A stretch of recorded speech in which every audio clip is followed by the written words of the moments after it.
Welcome to VMblog's coverage of KubeCon CloudNativeCon North America 2025, taking place in Atlanta, Georgia. And today we have the pleasure of having Anirban Sengupta, who's the CTO at Aviatrix. Welcome to the show. Thank you. Thank you for having me. Maybe for people who haven't heard of Aviatrix, can you kind of kick things off by giving us a little bit of a company overview and a little bit about your technology? Sure. Aviatrix is a cloud security company. So we deal with cybersecurity in cloud. And the main value proposition which we have is that we built what we call it as a cloud native security fabric, right, which provides end-to-end hybrid cloud security and secure connectivity across all clouds, colos, data center, as well as edge. Now, for a KubeCon attendee who might be listening to this video interview ahead of the show, can you talk about what specific problems that they might be facing that Aviatrix solves for them? Yeah, so Aviatrix is a cloud native security fabric. So the main thing is that we provide uniform security across all types of workload in all clouds. And specifically, we provide security for Kubernetes on every different type of clouds and on-prem. So we provide firewalling and as well as secure connectivity services for Kubernetes on EKS, AKS, GKE, OKE, as well as OpenShift or Tanzu, right? Of course, we also support VMs, so we provide a full coverage of all types of workload running in cloud as well as on-prem and edge. Now, maybe you could walk us through kind of a real world customer success story that kind of showcases the impact of your technology. Yeah, so we have over 300 customers. We are close to around 400 customers, right? But in this context, right, we released something called a Kubernetes firewall, right? And it's a firewall which works with Kubernetes and as well as serverless technologies. So a lot of our customers don't just use VMs or Kubernetes, they also use serverless technologies like Lambda, Cloud Run, and Cloud Functions, right? So we have multiple customers who are directly using this technology, right? And they are able to secure their Kubernetes deployments, their serverless deployments and their VMs as one end-to-end cloud fabric, secure cloud fabric, right? And with that, they are able to have declarative and intent-based policies like Kubernetes. It's completely declarative like Kubernetes,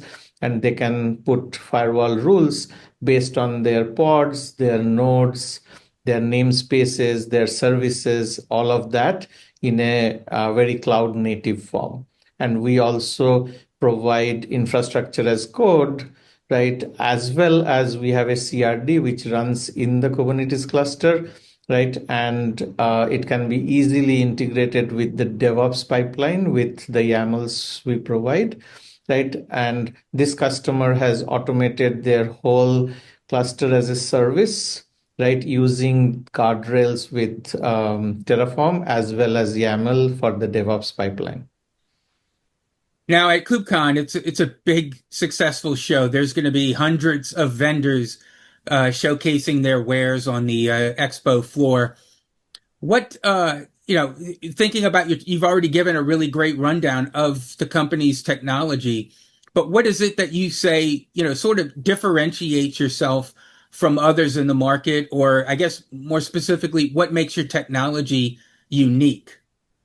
Yeah, so because we are a cloud native firewall, we are born in cloud and we serve the cloud native technologies, right? So the big differentiation is that it's a firewall that is not a bolt-on, but it is a built-in firewall, right? It is embedded into the networking fabric, right? And because of that, we are able to give what we call it as security by design rather than security on top, right? And because of that, it is omnipresent, right? And it's able to handle any types of traffic from any types of containers or any other infrastructure, including VMs, pods, namespaces, serverless, lambdas, any of that, right? And the big differentiation is that it works across all clouds. It works across all types of compute platforms, all types of containers, and it works everywhere, including cloud, on-prem, edge, everything. And it is transparently embedded in your deployment. And this is extremely important, especially for today's agentic AI space, because most of AI agents or MCP servers, they work either on Kubernetes or on serverless, right? And because it provides this uniform security fabric, right, it is much easier to address all these security problems, right, for agentic AI or governance problems with agentic AI, right, than uh, any other solutions in the market. Now, for people attending the show and coming to your booth, what are some of the specific innovations or features that you guys will be highlighting at the booth? Yeah, so there are three big areas which we are highlighting. So one is that how embedded cloud native security fabric and a firewall, right, can help helping out with observability from Kubernetes, whether it is pods or namespaces or VMs, right, as well as providing controls, right, based on those.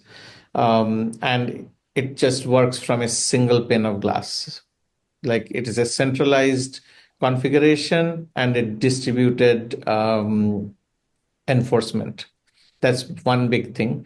The second part is how we have extended our Kubernetes firewall to also work with Lambdas. So we have a really good demo to show that. Actually, we are shipping it.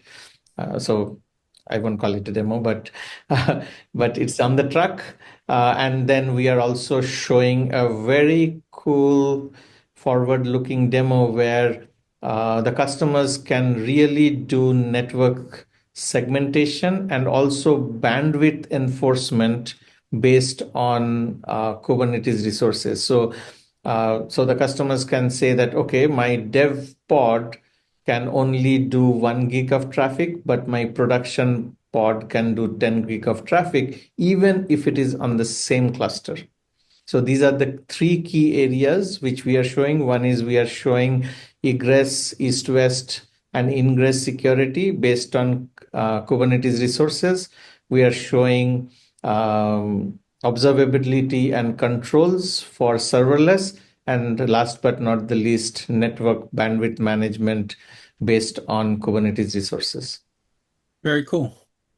Now, thinking about some of the key trends, what are those kind of trends that you are seeing taking shape in 2025 and beyond, and how are they, affecting your roadmap or the product being developed at Aviatrix?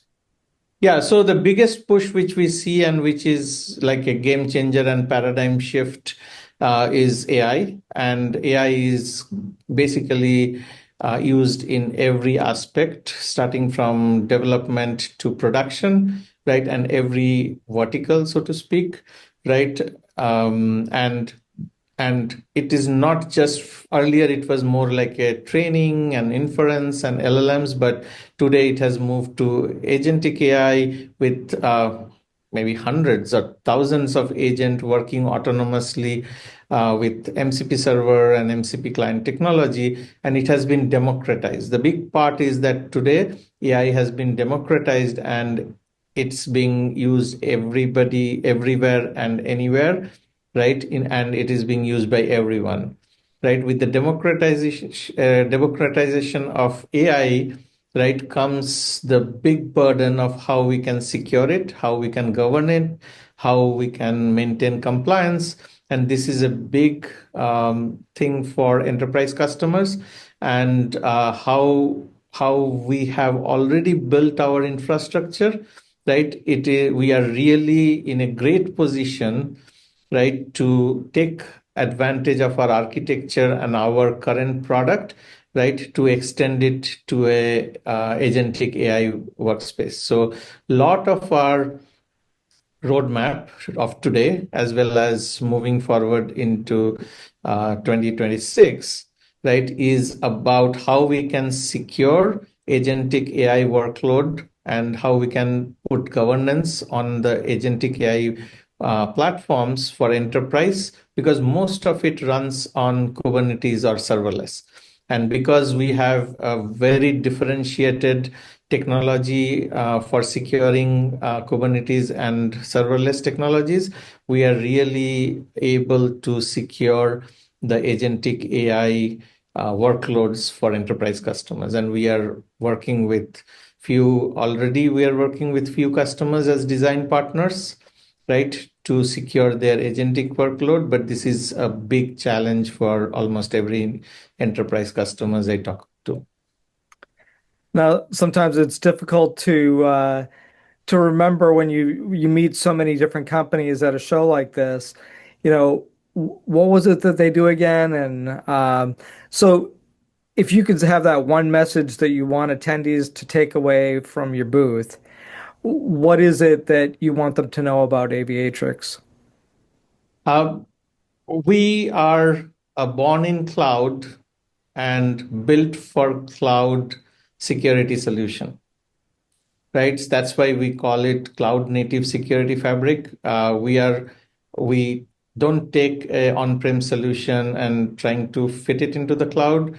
We are designed ground up, right, for cloud, right? And we are built to secure all different assets in the cloud, right? So that is what our core competency is, what has been our motto, and this is what we are looking at, right? And I generally always tell the customer that whatever they are doing, they have to think of security and governance in today's age. If we really look at it in last 6 to 9 months, right, we have seen so many breaches, security breaches that are sophisticated and organized and uh, like widespread, that they should be really, really looking at cybersecurity, right? And we can provide that in cloud, and we can provide that for all cloud compute resources. Now, you've given us a lot of great information to digest, but is there any kind of a demo or something that people who may be watching this ahead of the show that they can kind of see some of the product in advance? Yeah, of course. I'll be in the booth, right? Our booth number is 1352, right? So we will be showing the demo in the booth. But apart from that, we have some recorded demo, and we can play the recorded demo. But please come to the booth if you are there, or you can also go to our website. It's aviatrix.ai to see some of those recorded demos, but we can also play the recorded demos. Aviatrix Cloud Native Security Fabric integrates seamlessly with cloud environments to provide identity-based security, advanced network visibility, and seamless hybrid and multi-cloud connectivity. In this video, I'm going to demonstrate several ways in which Aviatrix delivers these capabilities for your applications, including Kubernetes and serverless-based workloads. Let's say you deploy a multi-tier app, a voting app, for example. The front end's an EKS, and the back end is an AKS. But the front end can't reach the back end. Why not? Overlapping IP addresses. Packets between the clusters are going to get lost in translation. Enter Aviatrix Cloud Native Security Fabric. It connects clusters, even ones with overlapping IP addresses, using virtual IPs inside a secure fabric. Your front end talks to a unique virtual IP, and Aviatrix translates that traffic to the real backend IP. It's seamless, secure, and fast, up to 80 gigabits per second over encrypted tunnels. Now, let's talk about security. You've got production and development versions of your application. You need to keep the dev pods out of your prod databases. Aviatrix Distributed Cloud Firewall lets you set dynamic policies based on labels, services, namespaces, even clusters. And you can see this if I look at my policy list, that I have a policy saying the front-end prod service communicating with the back-end prod service, well, that's permitted. But my front-end dev service communicating with that same back-end prod service, that's denied. And I can see that in action by looking at my voting app. If I vote A, I can see that increases my voting app works. It's talking to the prod database on the prod side. But my dev voting app, guess what? I'm not allowing it to connect to my prod database. And so there's no connection. That doesn't work.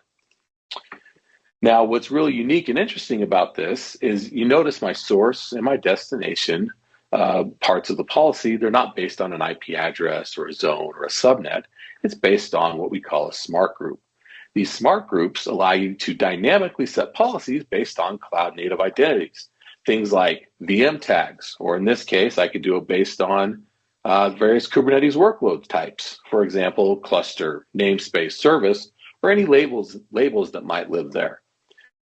I talked about the front-end prod service before. I can see here that I have one pod that's part of my namespace that equals Aviatrix vote prod. Now, what happens if this particular application scales up? And now I have two pods instead of one. Well, let me show you how Aviatrix is going to automatically and dynamically add that pod into this smart group that's part of the namespace. So I'm going to go and I'm going to show you I have my pod running here in my Aviatrix vote prod namespace. And I'm going to go ahead and I'm going to paste in a command to set my replicas to 2 instead of 1. Now, when I run that command, I can see that, okay, my namespace is scaled. I should see 2 pods there now. I'll run this again. Now we have 2 pods that are part of that namespace. Now, I don't have to go back and I don't have to automatically update or change or do anything to my policies. I'm just going to click refresh on the UI to pull in the latest information. And you're going to see how Aviatrix automatically detects that another pod has been spun up, and it's able to place that pod into the correct smart group so that now my policy is going to apply for any part of that application. And again, my voting app prod, let's vote B this time, it still works perfectly. Now, let's say we're showing this for Kubernetes and that neat integration. If I go back to my policies here, let's say I have a Lambda. I have a serverless function that I need to spin up. This particular serverless function, I need it to talk to my prod database because I'm doing some development and it has to talk to that prod backend. Well, by default, that's blocked because we want that segmentation. But I can very simply come in here and I can, based on a serverless web group or a serverless smart group that I talked about, I'm going to say, okay, anything from that particular Lambda serverless function, instead of denying that traffic, we'll come in here and we'll just permit that. I'm going to commit that change. And instantly, I can go back to my Lambda and I can say, okay, before where I had no connection, let's go ahead and refresh. Guess what? Now I can vote. I'm going to go ahead and vote B. And now you can see that results there. So that Lambda is able to easily, quickly, dynamically have that policy applied to allow it to talk to the back end as I specified. Now, some of these pods, they need internet access for updates, going to GitHub, things like that. But guess what? That's risky. Anytime your pods go on the internet, you need to be careful about malware, lateral movement, and data exfiltration. And so with Aviatrix, we create zero trust zones. We create zero trust policies that only allow specific destinations. And so to show this in action, I'm going to go back to my policy list, and you can see that I have this service called Gaddis Dev Service. And what that is a dashboard that shows traffic. It shows that this traffic, some of it can get to the internet successfully to these particular domains or URLs. Some of it is being blocked. So let me show you here. In this case, what I'm doing is I'm allowing this Gaddis dev SNI egress allow. I'm allowing anything going to these particular URLs to be permitted and anything going to these URLs being blocked. And by going to my groups, this is where I define those web groups. So now I'm defining that github.com/aviatrix systems, that's going to be allowed. But my github.com/no iron networks, that's going to be denied. And I can see that in action here. Now, do you need an exception? What happens if, say, InfoSec wants to analyze files on a website called virustotal.com? Well, you can apply a policy not only via the UI or via Terraform, but also via Kubernetes CRDs to allow access to a particular website, to be able to change these policies. And this makes it secure, predictable, fast, and it's part of your DevOps pipeline. In order to show how that works, again, I'm going to go in and I'm going to go into my console here, and I'm going to show you what the current CRD looks like for allowing this policy. You can see I have a CRD YAML file that's going to allow this virtual virus total domain to be accessed. Now that's currently not present. If I look at my web groups here, I don't see a web group for that in my firewall. Guess what? I don't have a policy for that. I don't have a separate policy that's going to get created for that. And so I'm just going to come into here and I can very easily just apply this particular firewall policy via CRD. And so now what we're going to do is it's going to, from this CRD YAML file, it's going to build a domain, a web group, and a policy that's going to allow access to virustotal.com. And I can show that by coming back to my policies, and I'll do a refresh. And I'm going to select, and I can see here on my different policy lists right here that I have a new policy list saying, okay, Gaddis allow virus total. Now I have built a new web group, and I've built a policy that's going to allow communication to that. And I can see right here immediately, now access to virustotal.com is starting to be allowed. And again, that's based on being part of your DevOps pipeline and making that simple to update with a CRD and not having to go to a separate UI or Terraform. So Aviatrix Cloud Native Security Fabric brings secure, dynamic connectivity, real-time policy updates, threat intelligence, and QoS, giving you control and peace of mind in your multi-cloud Kubernetes world. Well, Anirban, that's been great. Again, you gave us great information. We really appreciate you and Aviatrix taking time to speak with VMblog and the VMblog audience. And we wish you guys a very successful KubeCon event. And like you said, I also invite everyone who's attending the show to please stop by Aviatrix and learn even more. And if not, check out their website at aviatrix.ai and learn something if you're unable to attend the show. So once again, thank you again for taking time out, and it was a pleasure to speak with you. Pleasure is mine.